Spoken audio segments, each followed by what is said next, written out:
Hey everybody, this is Greg Petix, founder, curator, docent, and gift shop employee of the Petixonian Institute of Comic Book Studies. Today we're going to be looking at Planet of Vampires, number 1 through 3, from Atlas Comics. And I've already told you of my love of Atlas Comics as a kid. This was one of the ones I really loved. This is, compared to the stuff that was coming out from Marvel and DC at the time, this is just mind-warping. It's just crazy stuff, considering that this was just Comic Code approved comics. Let's start with number 1 here. Beautiful Pat Broderick, inked by Neil Adams cover. And just, this looks like a movie poster. This would grab the attention of any 10-year-old kid looking at the comic rack. Compare this to like the latest copy of Supervillain Team Up, by, I don't know, Al Milgrom cover. This is really good stuff. So, basically it's 2010 AD, which was far in the future then, of course. This comic came out in 1974. And these astronauts are coming home from their 5-year mission to Mars. The crew is made up of 2 couples and the scientist fellow, Ben. So they're returning to Earth. A couple years ago, the last transmission they got from Earth was that war was declared, like World War III. So they don't know what the hell is going on in Earth, since they've been gone, because they haven't heard from them in a while. So they land right off Coney Island. They have to do a wet landing there. Landing gear isn't working properly. And here's a nice 2-page spread. The city, it's obviously post-apocalyptic. There's been a war. And this is their first view of Earth in a long time. So let's look at the credit box. The Larry Hama script. The great Larry Hama of Wolf the Barbarian fame. Pat Broderick on pencils. Frank McLaughlin on inks. And Jeff Rovin's the editor. And he was the editor of all the good stuff at Alice, for the most part. Pat Broderick, this is some of his earliest work. I collected every Pat Broderick comic when I was a little kid. I loved him for some reason. Well, he was pretty damn good at one point. Pretty soon after that, he, by the 80s, it wasn't very good anymore. But man, I loved his stuff. And Frank McLaughlin, inker, longtime inker, and, also penciler at Charlton. But most of his career, he was an inker. And he does a pretty good job on this, on these Pat Broderick pencils. But sometimes I'd like to see more detail. Pat Broderick was very detailed when he started out in the mid-'70s. That's why I liked him. He worked at Continuity Associates under Neil Adams, tutelage kind of, so he definitely was in that Neil Adams school. So as soon as they get to the shore, a spear flies out and kills Ben, the old scientist. These savages, they say something like, they think they're domies, they call them. He says, we found us some domies. What do you say we kill these bloodsuckers? And these astronauts are like, what the hell are they talking about? But then these savage guys, these barbarians, basically are like, they're like, oh, one of the floaters from the city. The domies are here. It's probably some trap. Let's scatter. So these domies, they're in their little, they call them a floater, their little flying cars. They just blow the shit out of these primitive guys because they got modern weapons. And they rescue the 4 astronauts. They take them back to their dome city. This is why they call them domies. And the epicenter is the Empire State Building. That's the axis of this giant dome. So this is pretty much like civilization's last bastion. And the rest of the world is pretty much thrown into, primitive chaos and savagery. So they're getting a tour around the city, and they're kind of whispering to each other. They can kind of tell that this guy's not giving them the whole truth. They meet the leader who started the city, the proctor. He was a big CEO, and while all the governments were heading for the hills during World War III, he decided to build this dome city to save the remnants of civilization. We see a little flashback. The war breaks out. tons of nuclear weapons and biochemical weapons. It's pretty much, the world has pretty much been obliterated. So we come back to the present, and he also suspects this Proctor guy isn't telling him everything that's going on. So they continue their tour, and they see one of the savages. He's running for his life. He's trying to escape, and he's terrified. And this guy just says, oh, he's just being sent to the indoctrination facilities. And they're like, nobody see, what the hell is going on in there? Because he seems so terrified. And then this astronaut, Brenda, she hears screaming in pain. Someone screaming in pain. And this main guy's had enough. He just breaks away from the tour guide and goes back to the indoctrination center, crashes in the door, and he sees that these guys are sucking the blood from all the savages, like in a modern way, using science. And this guy calls the guards on them. He's like, they're in an unauthorized area, intruder alert. And the tour guide, though, kind of protects them. He says, don't shoot them. The Proctor really wants these guys. They're important to him. But while he's doing that, these two astronauts they got a gun, and they start shooting and beating up these guys.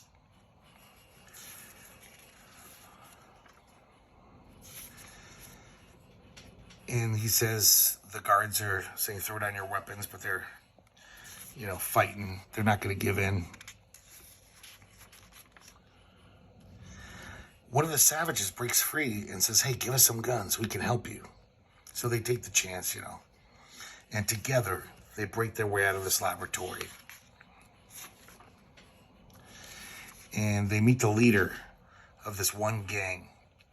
And his name's Bruiser Culhane. He's the warlord of the Bay Ridge Assassins.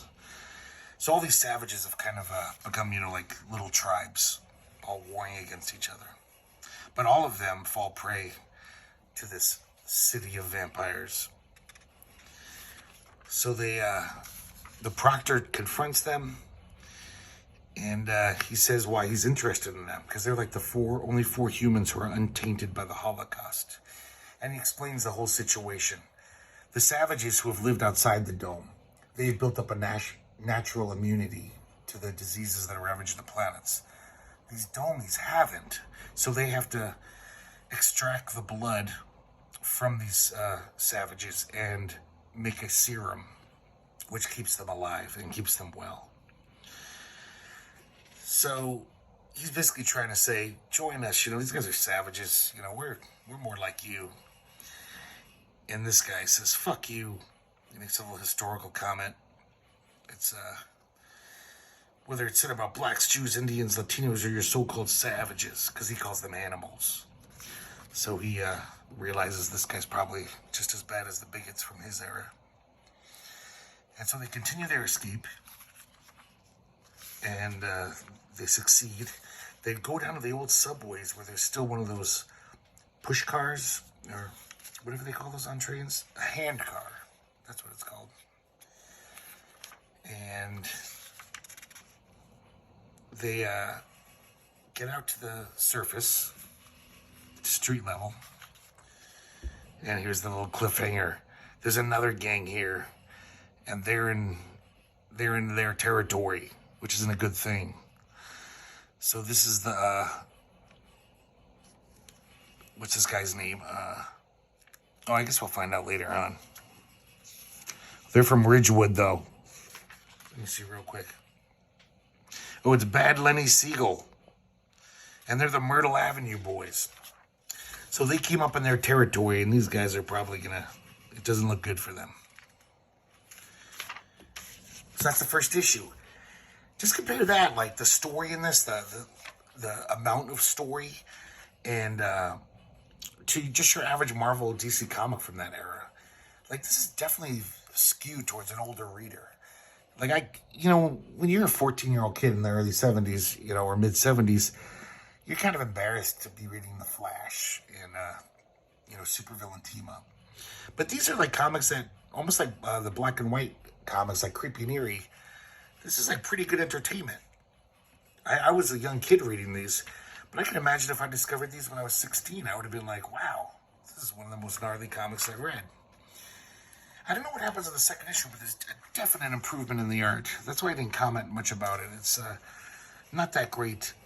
But this one has a lot of great panels. I don't know if maybe his friends in the Crusty Bunkers might have helped out here and there. But it does say Frank McLaughlin on inks again. So these guys agree to do mano-a-mano combat. And the winner gets to rule both of the tribes. And Bruiser Culhane convinces bad Lenny Siegel to do this. He's pretty confident he's gonna, kick his ass. He's way bigger. So they use these little, like, ball maces, solid steel maces. And we got a nice 2-page spread here. The fight begins. And we have a switch. Larry Hama left. I guess Larry Hama created the concept, but then went off and didn't want to write anymore. So John Albano comes on. Wrote a lot of stuff for Atlas. Wrote a lot of stuff for Marvel's Black and White line, the magazines. And I think he worked at Warren. I think he did some stories for Creepy and Eerie, Vampirella and stuff. And, the astronauts have split up. The other two astronauts, the other couple, got a floater, one of those flying cars, and was basically escaped that way. And these guys escaped through the tunnels and the subways, as I showed you earlier. So they're watching this fight, rooting for Bruiser to win. And then while they're watching this fight, there's an aerial dogfight going on. And because what's his face? Craig was a fighter pilot in the Marines before he became an astronaut. So he's not that worried. So they're watching the battle on the ground and also kind of keeping an eye on this dogfight up there. Look at that. That's really nice, Neil Adams type art.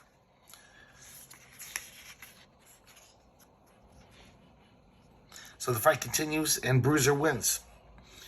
And, usually these fights end with someone killing the other guy. But he says, I'm not going to kill this guy. Can't do it. He says, get up, Lenny. Once again, some really nice panels. And he says, we're going to take on those bloodsuckers, the vampires in the domes. And Lenny's like, no way. We can't fight them. You're crazy. But Bruiser tells him, well, I run your tribe now, so we don't really care about your opinion. So we're going to do this. And we cut back to Craig and his wife in the floater, and he's just totally losing him. He's a really good pilot. So they trust Craig to give them some guidance because they figure, he hasn't been degraded to savagery. He's probably smarter than them. Even though it's only been 5 years. Well, actually, 2 years since the war. So he makes a landing strip. He has, kind of orders all the guys to do this thing so Craig and Brenda can land. I really like Craig's afro. You don't see those anymore. And Brenda has one too. So he lands and they team up again, or they reunite.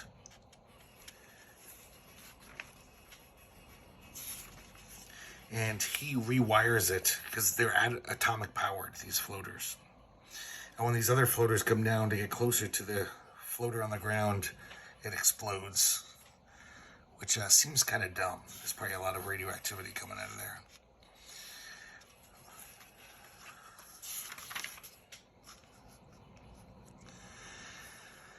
So these guys are, getting ready to take on the Dome Dwellers. Then we cut away to see Larry. He's walking away all by himself. He's like, fuck those guys. I'm not going to, that's suicide. I'm not going to join them. And, I'm sorry, Lenny? Is that his name? Yeah, Lenny. And these two Dome Dwellers, they see him and they're like, let's have some fun. And they're just having a grand old time, just strafing him, and they're going to kill him. But then all of a sudden, we finally see Spanish Eddie, who's Bruiser's main lieutenant, it sounds like. He was mentioned in the first issue. We never saw him, though. That is a really well-drawn panel. That's some cool 70s Neil Adams-like shit. And he's got a machine gun mounted on it. So while they're riding this handcar, looks like a roller coaster, they use the machine gun and take down the evil floater and blow it up. So Lenny has got a change of heart. He's like, you guys saved me. Okay, I'm joining you. We're going to take on those fuckers. And he talks to all the gang leaders in New York City. There's a colorful motley crew of gang leaders. And he has all these grandiose plans, like, we'll make some fighter planes. We'll make firearms. Find some machine shops with equipment left. But it's too late. The vampires really want those astronauts, so for the first time, just the whole army comes out after them. So it's just these guys with their primitive weapons fighting these technologically superior vampire guys. And we got this crazy, violent battle scene here. The colors go all red to show the violence. The women are kind of hiding out, the women astronauts watching the battle. And these two dome dweller guys come in, threatening them. So the savages lose, and a lot of them are rounded up to be taken back to the dome to be sucked dry. But they don't get, what's-his-face, Captain Chris Gallant. But he's really fucked up. So he sees one of the dome dwellers who got left behind just chowing down on a guy's neck like an old school vampire. And he explains to him, it's like, it's your fault. When you guys destroyed our laboratory, like, it takes a long time to rebuild one. So all of us have been, needing that serum. We're low on the serum. And, we're changing because of it. So he's beating the shit out of this guy. But then Craig shows up and he's crying. He says, I just learned that the Domies captured our wives. And then he just really beats the shit out of him. It looks like, I think he pounds his face into the pavement. So he makes a vow. I'll dedicate my life to killing every last one of them if they lay one finger on our women. Amen, Chris. Amen, says Craig. So, let's get to the third and last issue.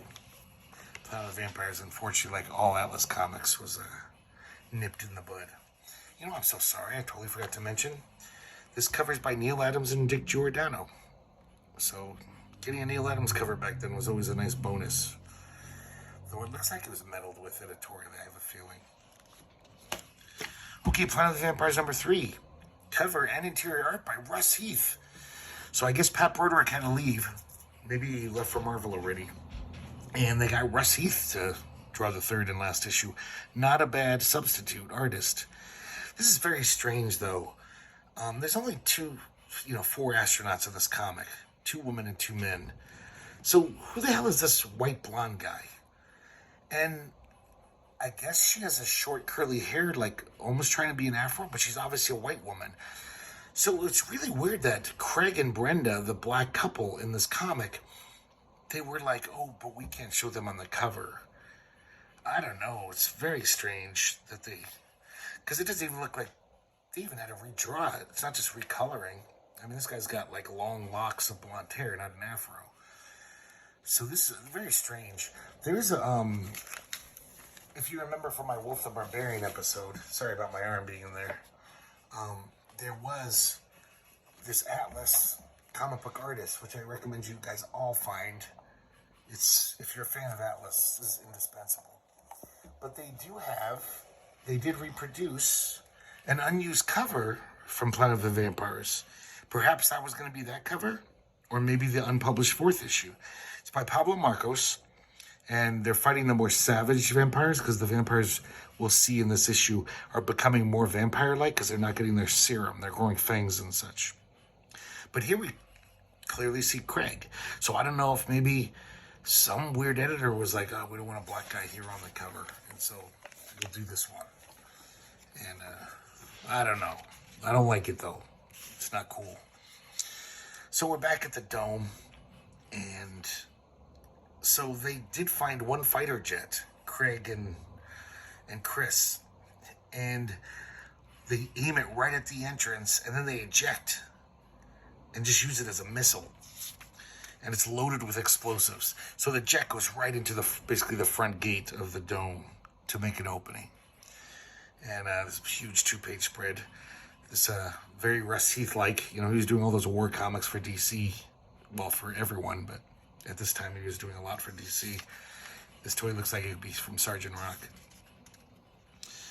This is chapter 3, the last chapter, The Blood Plague. And we do see here now the editorship is passed to Larry Lieber, though the dip in quality isn't that much because they got Russ Heath. But yeah, this is a very strange comic, as we'll see, especially a code-approved comic. So these guys, they made this big hole in the Dome City.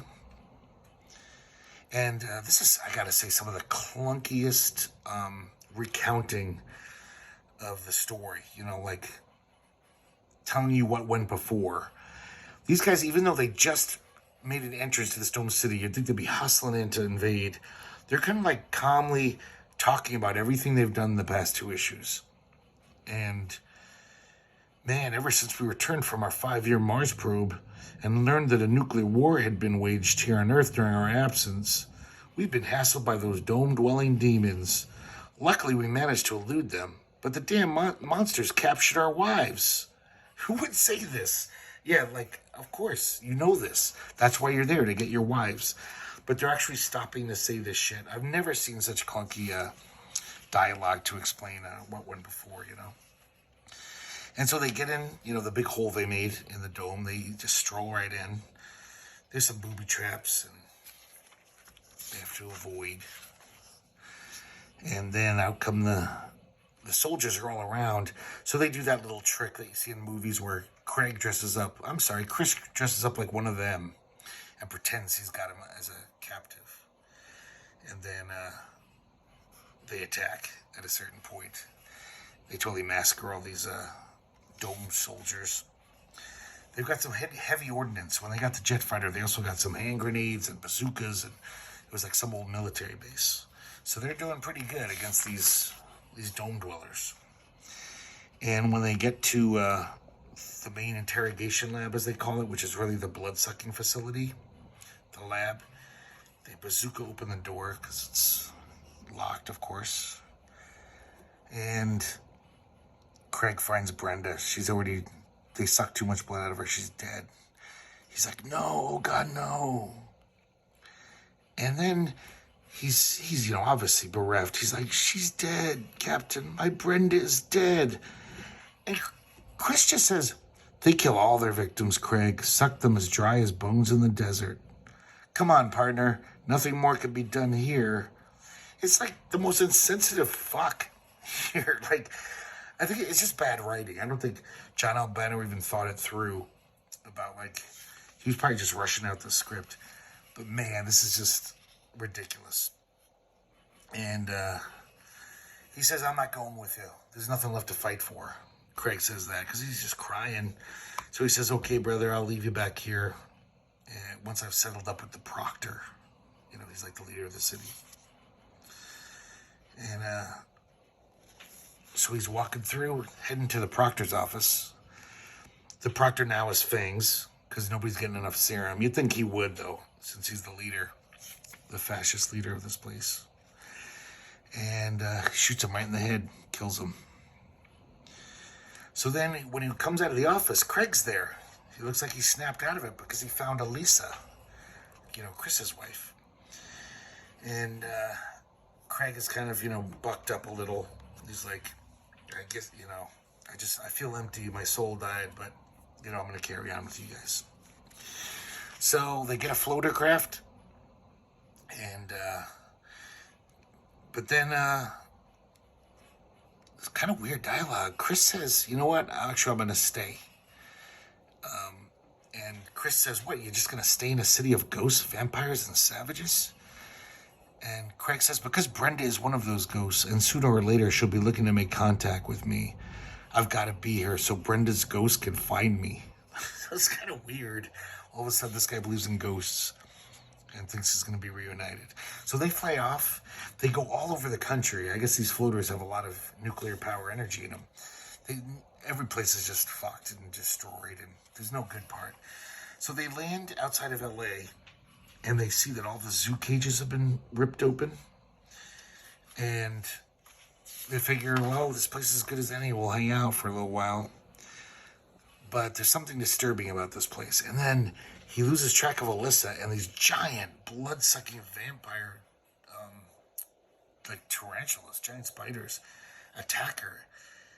And you would never see anything like this in a Marvel DC comic. This is really terrifying. She's like, they're biting me, sucking my blood. He's just stabbing them frenetically, chopping off their legs so they can't get a good grip on her. By the way, this is great art. Look at her face there. Russ Heath, man. And she's saying, oh, God, hurry, Chris. And so this one spider, which is what he wanted, releases Alyssa to attack him.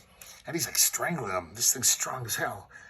So he gets his last burst of strength and just fucking stabs the shit out of the spider. It looks like it's in a lawnmower. Like limbs are flying. He's just stabbing it as fast as he can. And he goes over to Alyssa, and she's passed out. So he just thinks, oh, it's the terror she's seen the past few days. Her brain shut down, basically. So basically, he realizes in this world, not just humans have become vampiric. A lot of creatures have. And then we see these vampire flies and ants are scavenging for the blood of these spiders. Pretty nice colors, by the way, for, a mainstream, crappily printed comic. And he finally rests by a stream, and he says Alyssa's beginning to look pale, and she feels so cold. No, Alyssa, she's dead. This planet is damned. It's hell. Everything that's beautiful dies. Everything. And that's the last page of the last issue of Planet of the Vampires. But man, just in a Marvel DC comic, someone dying like this so inconsequentially, like every now and then Gwen Stacy would die, and that was like a big event. This is just like, oh well, and your wife's dead. 3rd issue. It says next issue, The Secret Project. So that never happened, unfortunately. And, other than some really nice Russ Heath artwork, I mean, it's obviously on a simple side. I don't think he busted in doing this artwork like some of his Sergeant Rock stuff and DC War comic stuff were a lot more detailed around this time. But, yeah, you can imagine little kids reading this. This was intense shit. They're used to reading Spider-Man and the Hulk.